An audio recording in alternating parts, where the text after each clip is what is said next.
नमस्कार, BS network में आपका स्वागत है। मैं हूं बलबीर सिंह सीताराज।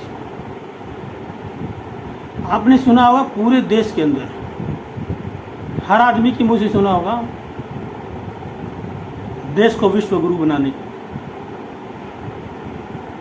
कि देश विश्व गुरु होगा, हमारा देश विश्व गुरु होगा, हम देश को विश्व गुरु बनाएंगे। ये रट देश की पूरी जनता ने लगा के रखी हुई है।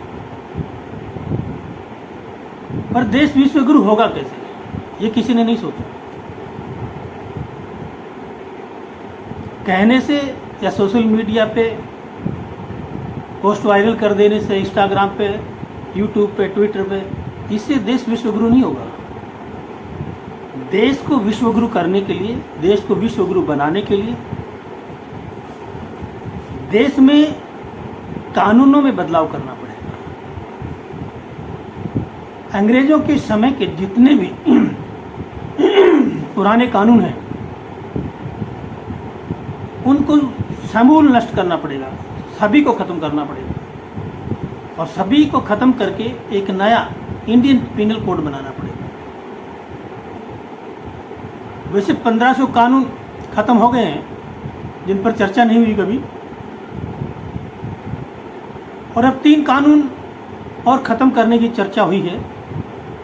कम से कम मोदी जी ने शुरुआत तो की पुराने कानून ख़त्म करने की। अब जब चर्चा हुई है तो शुरुआत हुई तो ख़त्म भी हो ही जाएंगे। मगर खाली कानून ख़त्म करने से भी देश विश्व गुरु या सर्वश्रेष्ठ राष्ट्र नहीं बनेगा,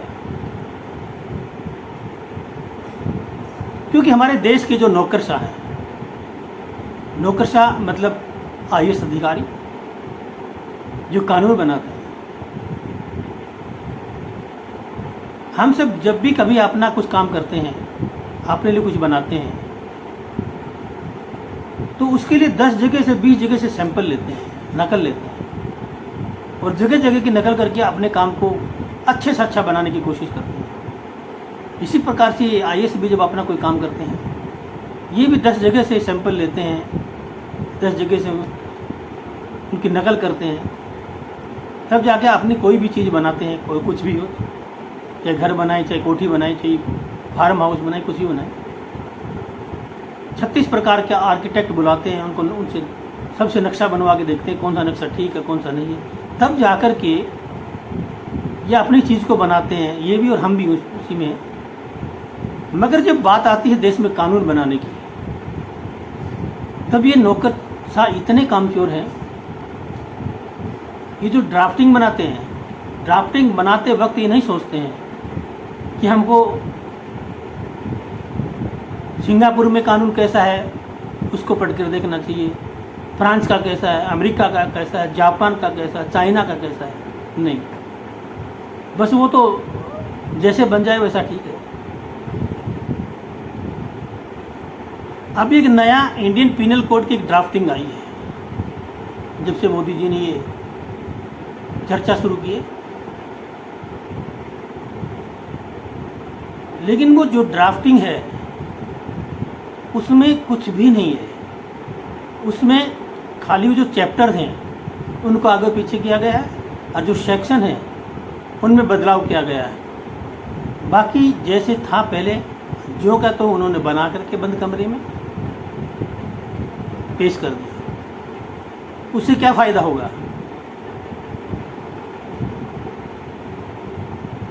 क्योंकि जब तक पूरी तरह से नया पिनल कोड नहीं बनेगा, पूरे कानूनों को ख़त्म करके पुरानों को बिल्कुल नए तरीके से के कानून को जब तक नहीं बनाया जाएगा, तब उससे कोई फ़र्क नहीं पड़ने वाला। ना अपराध रुकने वाला, ना भ्रष्टाचार रुकने वाला, ना धर्मांतर रुकने वाला, ना घुसपैठ रुकने वाली। चैप्टर को आगे पीछे करने से कुछ नहीं होने वाला है। और ये कोई विपक्षी या देश विरोधी जो दल हैं वो तो ये बात कहेंगे नहीं, क्योंकि वो तो चाहते ही यही है कि कानून बदलें और उनके चैप्टर आगे पीछे कर दिए जाएं और फिर हम बोलने का हमें थोड़े दिन बाद मौका मिले कि देखो अभी तो कानून भी बदल दिया है बीजेपी ने, मगर उससे कौन सा धर्मांतर रुक गया, घुसपैठ रुक गया, चोर बाजारी रुक गया, जमाखोरी रुक गई, क्या रुक गया? कुछ नहीं रुका।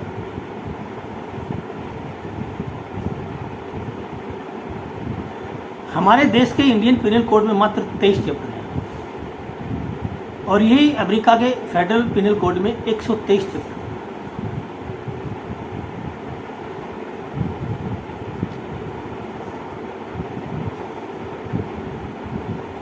कानून की शुरुआत होती है थानों से, और थानों में कौन जो बैठे हैं, जो एम्प्लॉई हैं वो कितने, कोई 10वीं पास है, कोई 12वीं पास है, इससे ज़्यादा बहुत कोई होगा, कुछ गिने चुने लोग होंगे जो ग्रेजुएट भी हो सकते हैं। मगर जब कोई भी आदमी कंप्लेंट करता है तो कंप्लेंट जो लेता है, जो सिपाही है या हवलदार है, तो वो 10वीं 12वीं पास होता है और उसके सामने एक अपराध पे 50 कानूनों का एक जाल बना हुआ है। वो चैप्टर देखता है, फिर उसमें सेक्शन देखता है, वो सही से उसका केस भी दर्ज नहीं कर सकता है। फिर ये रिपोर्ट जाती है आईओ के पास, जो एसआई या एएसआई होता है, वो भी 10वीं 12वीं पास होता है या कोई इक्का दुक्का होगा जो ग्रेजुएशन होगा, मगर इनमें से किसी ने ला की पढ़ाई तो नहीं पढ़ रखी होती है।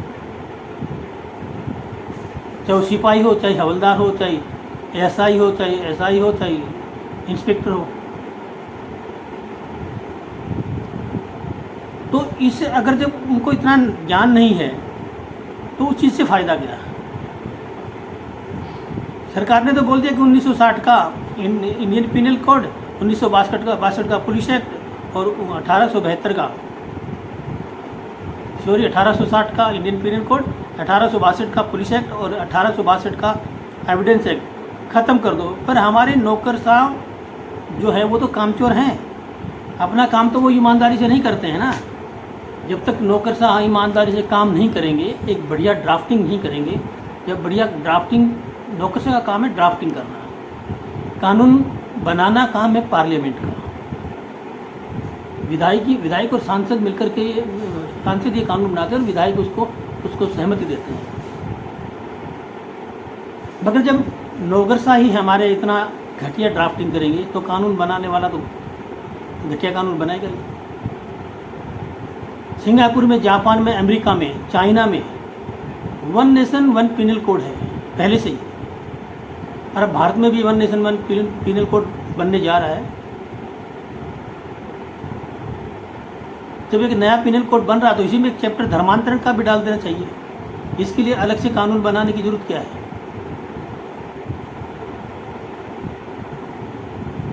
धर्मांतरण रोकना है, घुसपैठ रोकना आरएसएस, विश्व हिंदू परिषद, बजरंग दल या इन संगठनों का काम नहीं है। संगठन तो 500 लगे हुए हैं, लेकिन आज तक क्या धर्मांतरण रुका? क्या घुसपैठ रुका? रुकेगा भी नहीं। जब ये संस्थाएं अगर ये काम करेंगी तो फिर पुलिस, दरोगा, ये जो भी है, सांसद, एमपी क्या काम करेंगे? या जनता ही आप इन चीज़ों को रोकने का काम करेगी? तो ये पुलिस, दरोगा, सांसद, एमपी, विधायक ये क्या करेंगे? इनका क्या काम है? 50 से भी, देश के अंदर 50 से भी ज़्यादा सामाजिक संगठन है जो धर्मांतरण को रोकने के लिए दिन रात काम कर रहे हैं, पर आज तक धर्मांतरण को रोक नहीं सके और रोक भी नहीं पाएंगे। सीधी सी बात है, धर्मांतरण के लिए कानून बना दो और उसको राष्ट्र के लिए खतरा घोषित कर दो।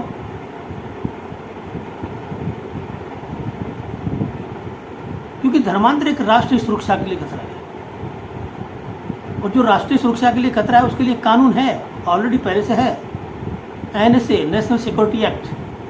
लेकिन आज तक किसी के ऊपर भी नेशनल सिक्योरिटी एक्ट नहीं लगा है। अभी हाल ही में सुनने में आया कि यूपी में कुछ लोगों पे बाबा जी ने लगाया है। इससे पहले कभी भी एनएसए इस देश पे किसी भी अपराधी पे नहीं लगा। जब लगा नहीं तो बनाया क्यों? उसका बनाने का फ़ायदा क्या है?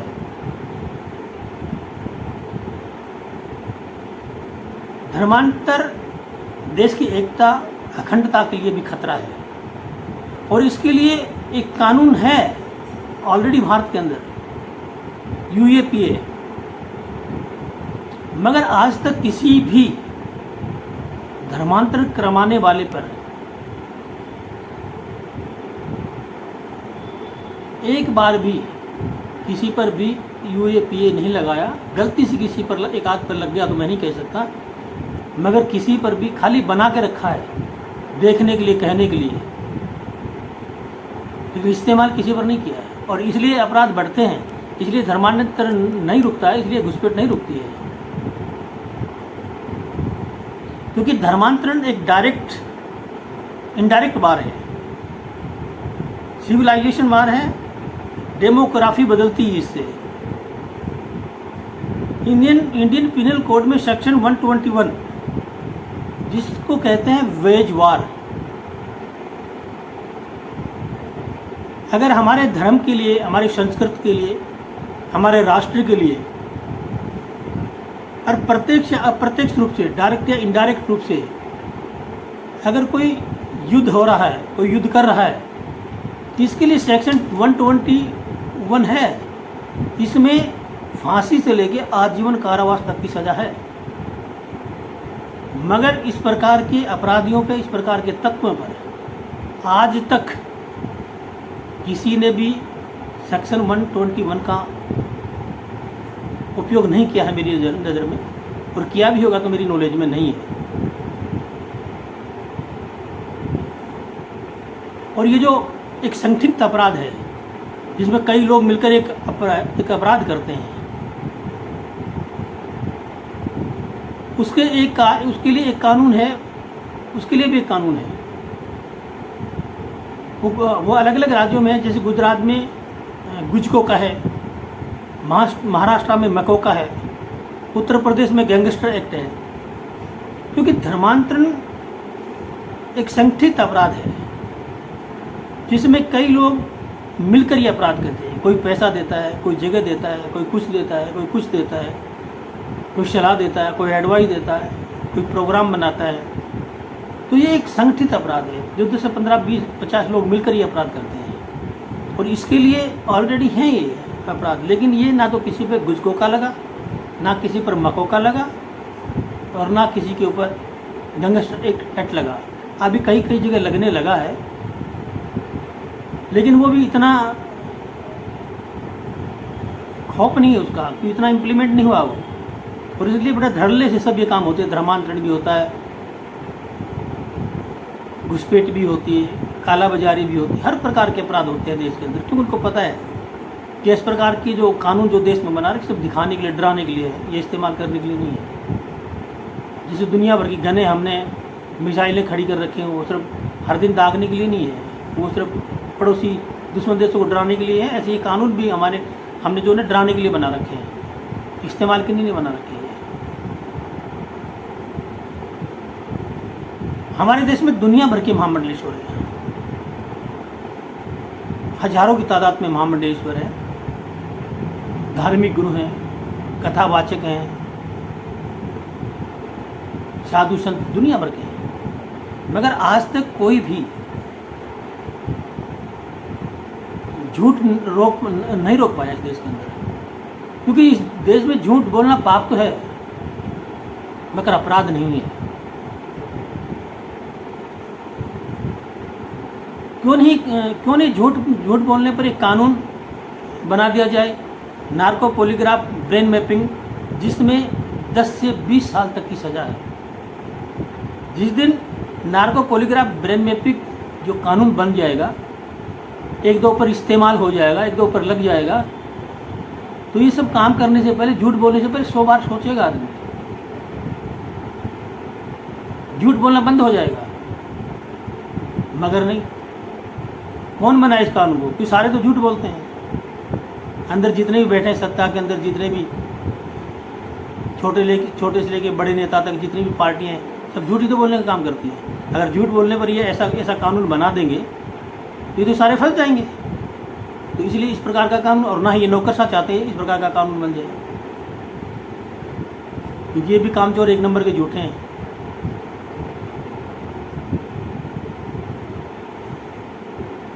देश के हर राज्य में, कोई राज्य बचा होगा, लगभग राज्यों में की सीमा से घुसपैठ हो रही है, लेकिन आज तक कोई घुसपैठ को रोक नहीं सका। भारत के 9 राज्यों में सनातन संस्कृति खत्म हो गई है। जिला वाइज देखा जाए तो 200 जिलों के अंदर भारत की संस्कृति, सनातन संस्कृति खत्म हो गई है। तहसील वाइज देखा जाए तो 300 तहसीलों में भारत की संस्कृति खत्म हो गई है लगभग। डेमोग्राफी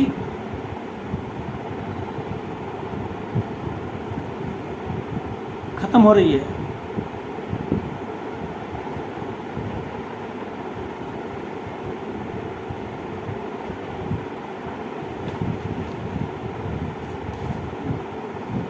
मगर कुछ भी हो जाए कानून नहीं बनेंगे, क्योंकि इतने काम चोर अफसर हैं। ड्यूटी पे जाना, एसी में बैठना, चाय पकौड़े खाना, गपशप मारना और अपने घर चले जाना।